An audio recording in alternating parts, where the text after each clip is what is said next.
I'm very honored to stand in front of this audience and have the pleasure and the honor to give the opening plenary. I also have to confess to being a little humbled.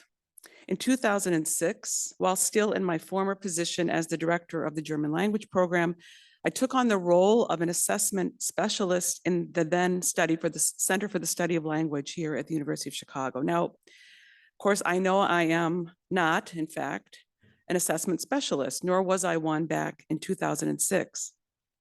I'm a language pedagogue. My PhD is in curriculum and instruction of language and culture, and my strengths are in the application of the knowledge, skills, and abilities I've gained over my almost 40-year career. Yet while I am not an assessment expert, the goal of my talk today is to bridge these two worlds.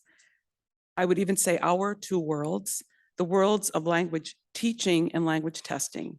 Even more than that, I'm making the claim that assessment is an utterly essential component of language teaching, language pedagogy as a field, as an endeavor, and as a practice. To accomplish that, I will describe the work I and my colleagues in the Chicago Language Center, the CLC, have been doing as part of two major grants. That work has evolved into our approach, which I will describe in detail, an approach that is deeply informed by assessment. I will discuss each component of our approach, provide concrete examples of transformational moments experienced by the language instructors we work with, and their resulting curricular innovations. I will also share some of the compelling questions these instructors have raised, questions that provide a rich research agenda. I hope I will convince this group in particular, indeed, a group of assessment experts and specialists, to recognize the connection that their work has to the work being done by language instructors. In fact, it is more than a connection. Assessment plays an indispensable role in language pedagogy. Ultimately, this talk is an entreaty to both of these groups of professionals and scholars to see how their work can and should be inextricably intertwined, and I believe to the betterment of both.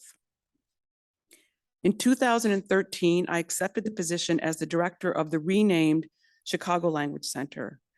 Using a couple of counts that had fallen off the dean's radar screens, I began offering ACTFL oral proficiency interview training to full-time language instructors, then called lecturers, at UChicago. Why did I do this? I had been an ACTFL OPI tester since 1986 and a trainer since 1990, and had experienced 2 workshops as a trainee and many, many others as a trainer. In these workshops, I had seen a kind of transformation take place. I used to describe it as a pedagogical incubation. Though it was a workshop designed to teach how to conduct a highly structured oral proficiency interview, by day 2 or 3, participants would begin thinking about and asking questions about their own teaching. They asked each other in conversations over breaks and lunches. They asked the trainer or trainers, and their questions spanned all possible aspects of their curricula: how to formulate questions effectively, whether the superior level was testing thinking skills or language skills, what the difference was between timeframes and tenses, what linguistic tools learners might need to make their language cohesive. How could they find time to give their learners the opportunities they now realize were necessary in order to develop proficiency skills? I could go on. It was as if they were suddenly empowered by being able to talk knowledgeably about the proficiency levels their learners may reach, and for the first time, talk specifically about learner outcomes, at least in speaking. I saw similar effects of OPI training in my own colleagues when they participated in the OPI workshops I was able to offer.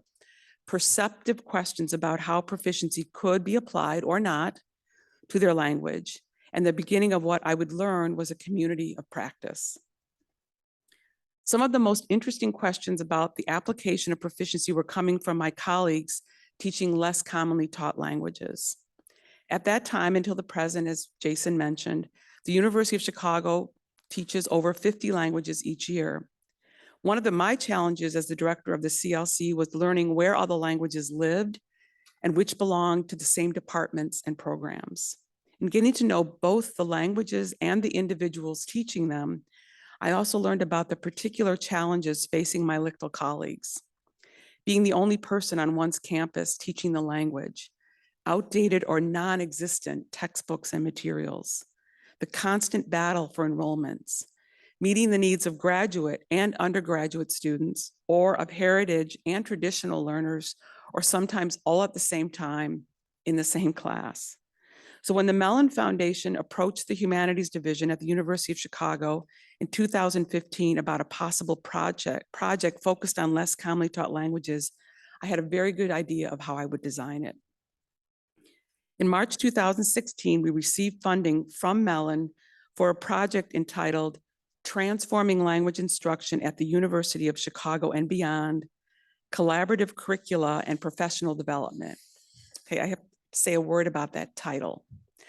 Of course, I knew we needed a sexy title for Mellon, but when the dean at the time, and this is an individual I enormously respect, when the dean suggested that title, I thought, oh, sure.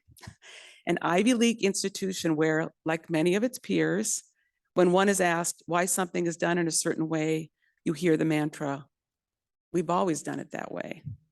We are going to transform language instruction.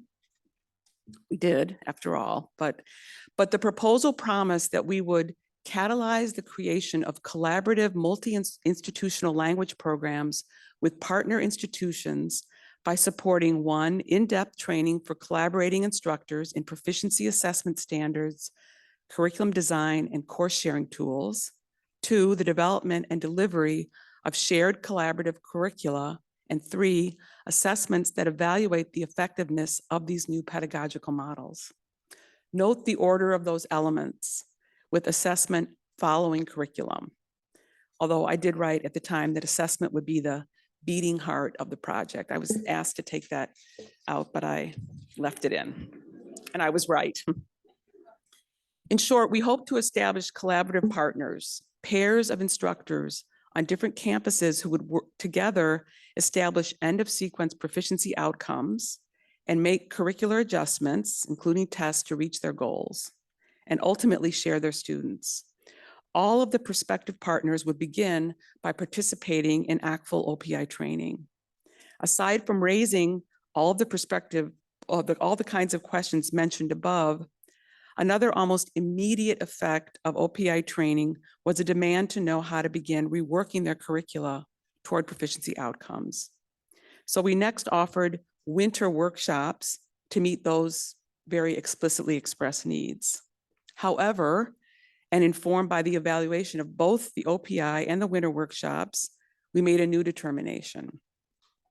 And it's here where I will add that this decision was not only informed, but driven by my assessment colleague, who is an assessment expert, Amit Dorson, also your conference chair. In our first annual report, we wrote, we will need to hold separate workshops for all collaborative partners to help them redesign their exams. Despite shifts in learner outcome statements using proficiency terms and descriptions, many instructors still have traditional exams in place at odds with their stated goals. That work and that report was the beginning of the development of our approach. Proficiency-oriented language instruction is not new. Ted Higgs' volume, Teaching for Proficiency, The Organizing Principle, was published in 1984 with chapters by Judith Liskin-Gasparo, Alice Omaggio, Earl Stevick, and Dale Lang, among others. It was the former, or perhaps better said, the published beginning of a paradigm shift in language pedagogy that is still going on today. Reverse or backward design is also not new. We prefer reverse over the term backward because it resonates with reverse engineering. Since the publication of Bloom's taxonomy in 1956 and the work of Bloom, Bruner, Glaser, Skinner, and really almost countless others, outcome-based education has permeated the US educational system for better or for worse. No Child Left Behind is an unfortunate manifestation.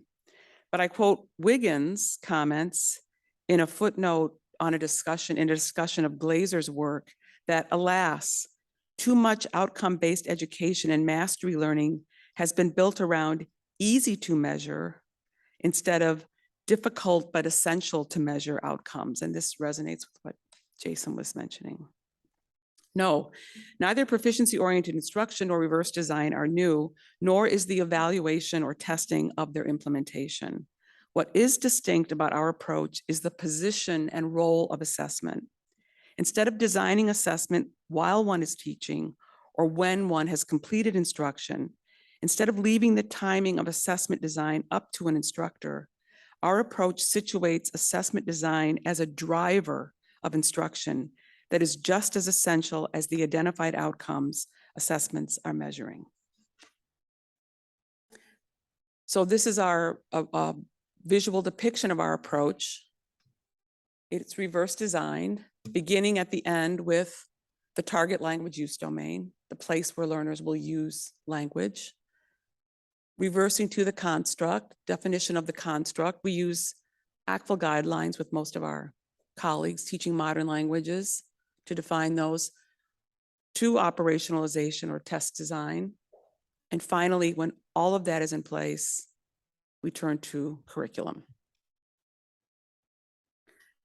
I'll now discuss each of these components one by one as a way of explaining the approach in more detail, but also to describe the instances of curricular transformation and resulting pedagogical innovation we have witnessed while working with our colleagues. Before I begin, though, I need to point out that the very discussion of these components of our approach illustrates another of its essential features, assessment literacy. I myself learned from my assessment expert colleagues, it was assessment literacy that was being delivered during the OPI workshops. It is also assessment literacy that forms the basis of the shared repertoire, a requisite element of a community of practice. It's almost a Sapir-Whorf phenomenon. In the very moment when instructors have the language to talk about what their learners are able to do, they are able to think about teaching and learning more meaningfully. I should note that in the early stages of planning the professional development sequences that are the operationalization of our approach, we made an assumption that the language instructors we would be working with lacked assessment literacy and really any substantive training in assessment design. And those assumptions turned out to be true. We shared that research at the 2022 LTRC meeting. My colleagues, Ahmet and Fung Nguyen, also a CLC assessment specialist, will be presenting at this meeting a subsequent study about the impact of our professional development program, the LPII, on instructors' assessment and instructional practices, as well as on their professional identities. Within a year, our Mellon work moved away from focusing on the creation of collaborative partners to a more professional development-driven project that welcomed pairs of LICTL instructors from different campuses or cohorts of LICTL instructors on a single campus. And when Ahmet and I were asked to design a professional development program with University of Chicago curricular innovation funds, we knew exactly what to do. And we established the LPII, the Language Pedagogy Innovation Initiative, and are deploying the same approach with colleagues across all languages on this campus. To return now to our approach, and when I teach reverse design, I start by asking my audience a question, and I'm going to do that here as well. What's the best way to get there? Should I take the L or an Uber?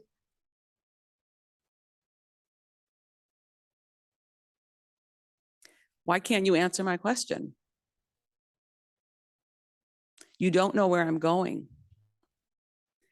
That very simple provocation invites my audience to accept reverse design as a pedagogical premise. Knowing where one is going makes it possible to make better, more intentional decisions about how to reach one's destination. Teachers of any discipline make hundreds, if not thousands, of curricular decisions. And we argue that reverse design offers a framework for making the decision-making process more deliberate. What is my destination when I'm teaching language? The target language use domain. where my learners are using language in the real world. For some language teachers, and for that matter, teachers across other disciplines, the target use domain has been the classroom, or sometimes is the classroom. The shift to a focus on language use in the real world, the knowledge, skills, and abilities one needs to function in the real world, presents a compelling reason for learning a language. When I taught German, I didn't try to convince students to enroll in my classes by saying, come learn German. It's got 4 grammatical cases and 3 different genders. You'll love it. No, I said, come learn German. You'll be able to communicate and interact with one of the most interesting cultures in Europe. It's a better sell, especially in these times of plummeting enrollments and at a time when we know students are coming to college looking for direct pathways to careers. Positioning the target language use domain as the ultimate goal of reverse design has an enormous impact. It is both the starting point for thinking about curriculum in a reverse design approach and the final goal for our learners' language use. I will never forget the moment during one of our campus assessment workshops when I was teaching the concept of the target language use domain. We had a new colleague who teaches a South Asian language, and I used the example, what would your students be able to do at the end of 1 year of instruction if you drop them into the middle of a marketplace where the target language is spoken? It was truly as if a light had gone on. She said out loud, I've never thought about teaching my language for that purpose. I only thought about covering grammar and vocabulary. It was a moment of transformation. Language for specific purposes curriculum design is a rich area where understanding the target language use domain plays an essential role. In teaching German, the target language use domain, especially after a year or 2 of instruction, is known, and its construct is well defined in the ACTFL guidelines. And I'll say more about construct in a few minutes. In LSP curricular design, one does not always have a defined target language domain, or one makes assumptions about the domain or possibly ignores the problem altogether. In our work in LSP, we challenge instructors to begin with domain analysis of the targeted instructional context. I'm making the argument here that without a defined domain, one can't deploy reverse design. In other words, one doesn't know where one is going. My colleague Ahmed has led individual colleagues on our campus in domain analysis research in a variety of areas. As is often the case, many language pedagogues have not considered the very specific problematic of the target language use domain when they sit down to design an LSP course. Yet it must be the starting point. You can hear Darcy Lear's paper of her surprising results and the impact of her on her curriculum tomorrow. And don't worry, Darcy, I'm not going to provide a spoiler. But furthermore, when one begins with the target language use domain, and must conduct domain analysis research to define the knowledge, skills, and abilities, resulting in the definition of the construct and the design of a proficiency assessment, and then the creation of an aligned curriculum, one can defend curricular choices based on evidence rather than on assumptions. We are now seeing colleagues performing domain analysis research in a remarkable range of domains, including in classical languages. The potential for innovative, impactful curricular design is unmistakable. Defining the domain also presented a challenge to our American Sign Language colleague, one that he has met. The abilities used by German learners after studying the language for 1 year are not controversial. The 4 skills of reading, writing, speaking, and listening. These do not serve ASL. As a domain expert, David Reinhardt, who is presenting at this conference, defined abilities appropriate to the ASL target language use domain: signed interaction, signed production, signed comprehension, and signed mediation. In a test design and development workshop earlier this summer with ASL colleagues from Chicago, Yale, and Brigham Young, these abilities were discussed, further defined, and refined. And I would urge you to attend David's poster session to learn about this really groundbreaking work. 3 weeks ago, I had the opportunity to conduct a workshop with a group of Indigenous language instructors. The workshop was designed as a proficiency familiarization and an introduction to our reverse design approach. From the start, it was envisioned and advertised as a conversation around whether the approach could inform the teaching of Indigenous languages. For as many of you will know, these languages are endangered and many instructors are engaged in language revitalization. The concept of the target language use domain soon came into sharp focus. Where are these learners using the language? Do tribal elders represent a kind of living domain? In the case of language revitalization, is the target language use domain aspirational? Is it possible to teach language toward an aspirational domain? A particularly perceptive suggestion was made by a colleague who had incidentally done a domain analysis mini course with Ahmed. He suggested reclaiming domains as a concept, one that had immediate resonance with the participants. I do not yet know how these new colleagues will go forward, nor do I know what questions about their languages may emerge, but learning the concept of the target language use domain and the process of domain analysis research has already shaped the discussion, and I would argue, in fact, it made the discussion possible. In all three of these contexts, LSP domain analysis research, ASL assessment, and Indigenous languages pedagogy, I claim that the ability to name the thing, domain analysis, made it possible for all of these instructors to think more deliberately about their teaching, to ask essential questions, and to become the agents of change in the pedagogy of their language. Exactly that consequence, agency, is one we did not expect to be a result of assessment literacy and learning how to engage in assessment design and development. But it is a result we see again and again. Assessment expertise enables instructors to make informed, deliberate decisions about what and how they will teach, and subsequently to be able to support these decisions or revise them based on the evidence they collect when they administer their tests. I turn now to the construct. As a teacher of German, I had it relatively easy. The ACTFL guidelines have been around for 50 years and have been validated. You love them or hate them, they work. We use the guidelines as a source for the construct in our model with most modern languages, and the ability to define what the learner can do and how well, and test exactly that, is the starting point for assessment design. We were a couple of years into the LPII, our campus initiative, when several of our Chinese instructors began to ask questions about the articulation of their program. And I want to share with you this image representing the first substantive conversation about outcomes and articulation in that program. Yeah, it was a great discussion. So being able to have a discussion about what learners of Chinese could do and how well, a discussion which was possible only by using the shared language of the ACTFL guidelines, revealed assumptions, beliefs, contradictions, redundancies. My favorite was, we don't have any native speakers in fifth-year Chinese. I said, yeah, yes, you do. You absolutely do. All of these could be sorted out, and incidentally are still being sorted out by means of rigorous assessment and curricular realignment.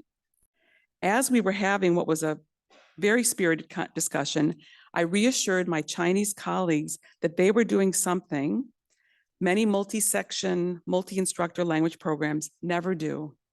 That is, sit down together and lay out their curriculum to check for consistency and consistent articulation across levels.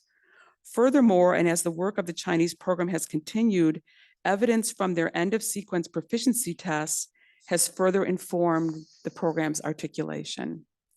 They have also been deliberately able to make decisions about how heritage courses fit into the program of a whole. They're running along the bottom of this a lot of question marks.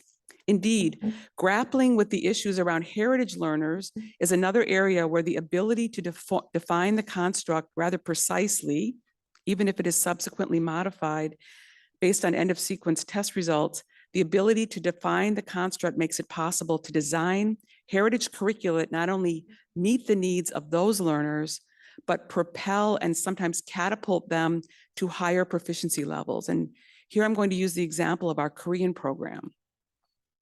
It had identified end of first year Korean outcomes as novice high in speaking and listening and intermediate low in reading and writing.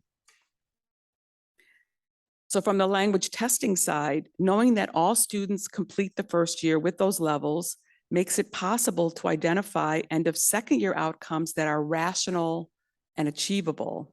All students move up one sub-level. See that here.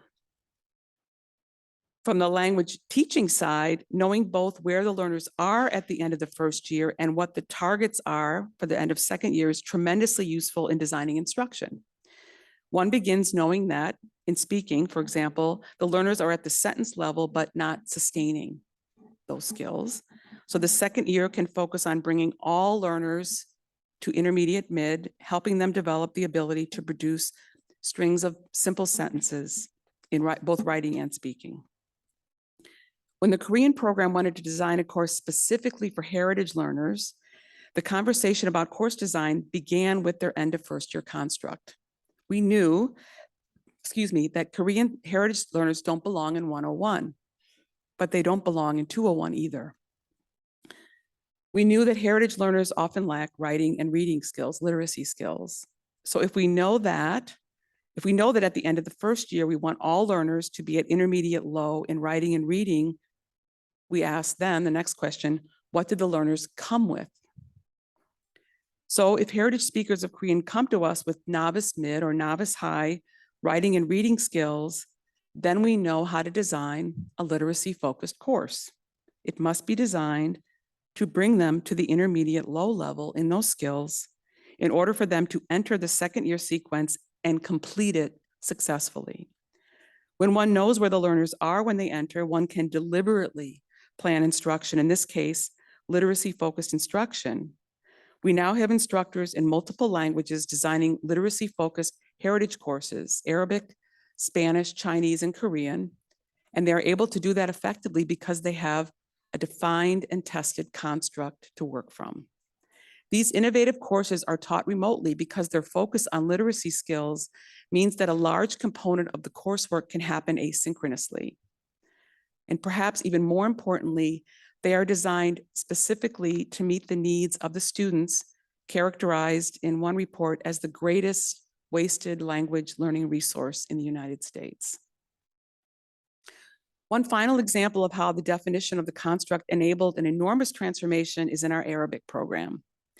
Until just a few years ago, this program, in arguably one of the most well-known Near Eastern languages and civilization departments in the country, prided itself on completing a well-known and, from what I can understand, rather lengthy Arabic textbook.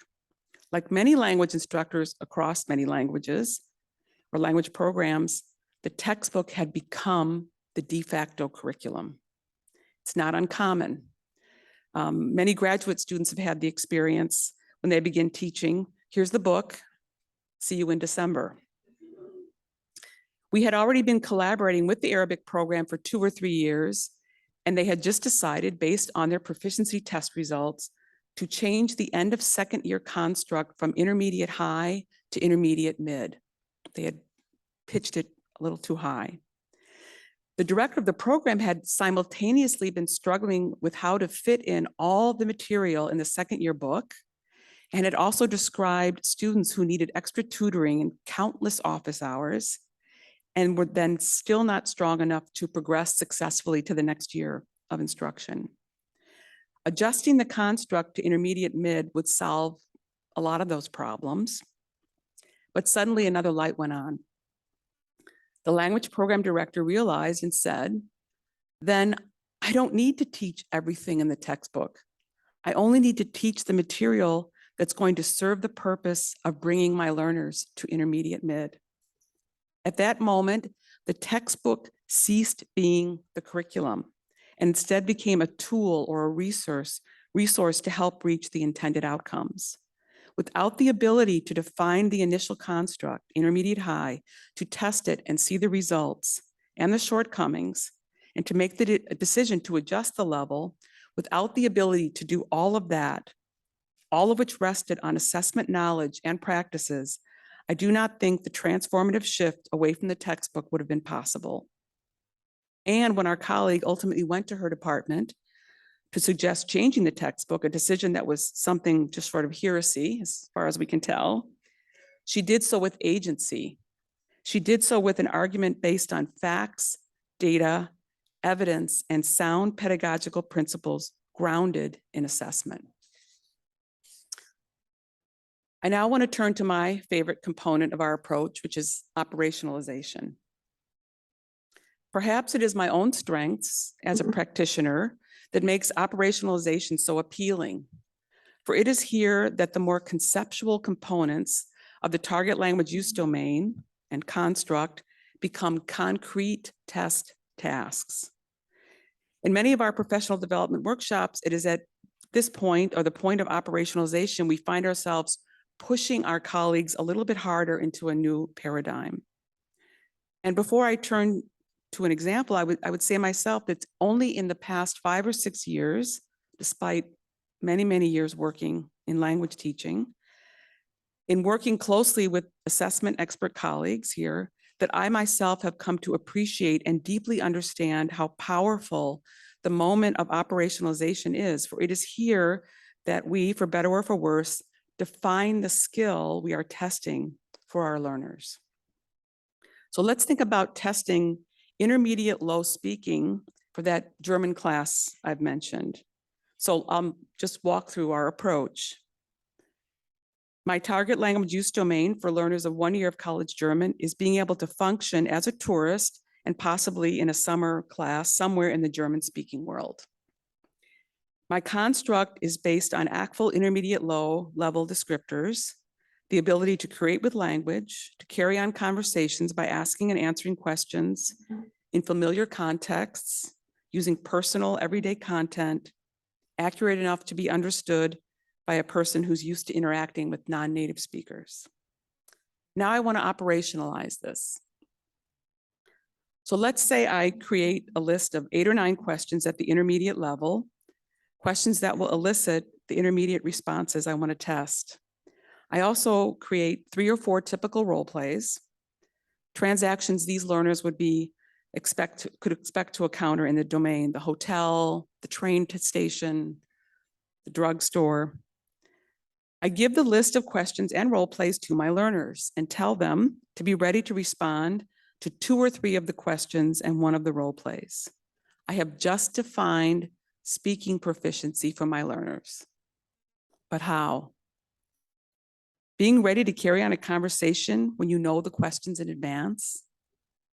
When does that happen? Formulating questions for a real-world transaction, possibly memorizing responses. By definition, this is not intermediate language. Memorized material belongs to the novice level. So operationalization, which I understand as the core of test validation, demands we create authentic test tasks that are as close as possible to what our learners will encounter in the target language use domain, thereby connecting testing to the real world. So instead of giving out that list, I test my students with what I call a modified or a threshold OPI. So this face-to-face interview will gather the evidence I need to determine whether my learners can function at the intermediate low level.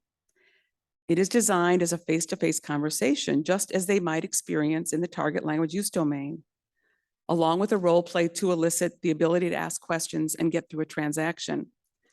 What's missing from this OPI? We have a lot of OPI people here. Yep. It's in the role play. Come on now. Probes. Probes. I don't need probes. I don't need to know whether my learners are at the advanced level. I only need to know if they've reached my defined construct. So this keeps the test more compact, saves time. Although heritage programs may want to probe because you have a different population of learners. So now it is evident how iterative this approach is. You haven't yet heard me turn to the component of our, the component curriculum. Only when the construct has been defined and the assessment has been designed do we turn to that particular that particular element. The increasing agency of many of our participants has an impact on curriculum in this approach. It is a result of the effectiveness of reverse design. They have defined the construct, they have operationalized the assessment, and now make deliberate, intentional decisions about curriculum design. Curriculum design becomes an exercise in alignment and in accountability. It is my job as an instructor to design a curriculum that ensures my learners will successfully reach the outcomes I've defined. In other words, perform successfully on my test. This iterative cycle from outcomes to the operationalization of the assessments to the implementation of testing, then aligning the curricula, testing again. This cycle places both the accountability and the agency fully in the hands of language instructors. Along with this arises some of the most interesting questions about teaching and testing language, questions I'll now pose to this audience of assessment experts. This is also one of the ways we know we've had a successful workshop, when our participants leave with more questions than they had when they arrived. Some questions we've heard in our workshops. If everyone in Japan is texting with Roman script, should we test it? Why should we test writing the kanji? Why should we teach it? When should we test or teach that writing? What do we do about diglossia? Should we teach dialects of Arabic? Which one? Does it make sense to teach or test modern standard Arabic listening at the intermediate level? Does it exist in the target language use domain?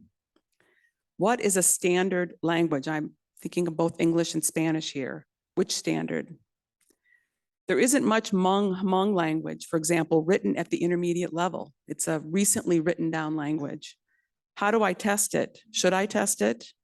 What does this mean for teaching? In the major cities in India, everyone writes in English. How can I authentically test intermediate writing? How do I reliably assess the difficulty level of an input? That question's been around for a long time. Some languages use different fonts and scripts. Which should be chosen when designing a test? Which should I teach? In many languages, one finds a lot of English use in authentic reading materials. Use it, keep it, translate it. What is the impact on testing? How do I reconcile background knowledge and comprehension of input content? Languages change. How do I accommodate this in testing? What is the best way to critically choose advanced level inputs, taking content and genre into consideration? And finally, if I can't assess it, should I be teaching it? Many times we wished we could present our approach as a cylindrical model instead of the flat, two-dimensional depiction I just showed you. It would be a more effective way of depicting the iterative nature of the approach. So instead I offer this visual. Assessment literacy is an essential knowledge base. Without it, none of the other components are accessible to instructors or have the same impact. Having instructors design and implement their own test heightens the washback effect of operationalization and fosters agency and ownership of the test and the test results, and ultimately the curriculum. The systematic design of our approach ensures these results. Language instructors who can independently design valid proficiency assessments and align curricula, making deliberate choices about all aspects of their teaching. Finally, our approach is sustainable because instructors have the skills to design tests and curricula, and a community of practice has been established. We in the CLC then become consultative partners to our instructional colleagues, and our approach makes it possible for them to begin to engage in ultimately program evaluation. One might ask whether our approach implies that assessment is the goal of pedagogy. But remember when I asked about the best way to get there? It was not possible for you to answer because you didn't know the destination. However, once the destination is identified, it's ultimately up to me to decide whether to take the L or take the Uber, or an Uber. And so it is for our instructors. We work with them to identify the destination and decide how we know that one has reached it. It is still up to them to decide the best way to get there. So I will end where I started, hoping to bridge language testing and language teaching, and making a case that assessment is not just something one does at the end of the quarter or the semester or at the end of the academic year or after the major or the minor. Assessment informs every component of instruction, delivers agency, makes purposeful innovation possible, and ensures that our students, our learners, achieve our outcomes, whatever they may be. And now I'll take questions. If there are any. Thank you.